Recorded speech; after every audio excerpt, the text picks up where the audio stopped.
欢迎来到小小炊烟，我们今天来做清蒸鲈鱼。这个办法也可以用来做桂鱼、石斑鱼、鲳鱼等各种鱼类。点击订阅按钮并打开旁边的小铃铛，这样就不会错过啦。把姜去皮之后，先切成大片，再把一半的姜片切成姜丝。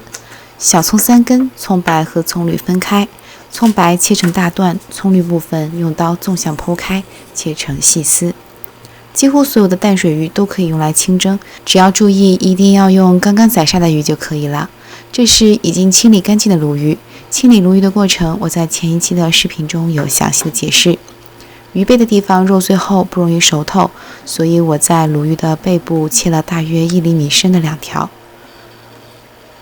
我买的这条鱼比较大，所以我在鱼身上也切了斜刀。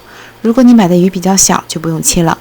清蒸鱼不需要切十字花，否则鱼肉容易碎。把鱼摆在盘子里，先在鱼嘴上放上葱白，这样可以把鱼嘴撑起来，蒸出来的效果更好看。在鱼身子侧面的刀口里面放上姜片，如果你没有切斜刀，那么直接把姜片摆在鱼身子侧面也是可以的。然后再把剩余的葱姜放在鱼身子下面。水烧开之后上锅蒸，大火8分钟。蒸完之后将盘子里面的水倒掉，这一步很关键，这个蒸出来的水是非常腥的。将刚才摆上的葱姜都拿掉不要，然后再重新撒上新鲜的葱丝和姜丝。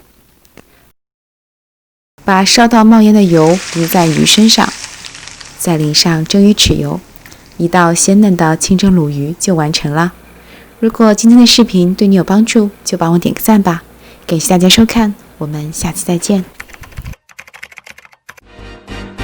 喜欢我的视频就马上订阅吧，打开旁边的小铃铛，才不会错过精彩内容哦。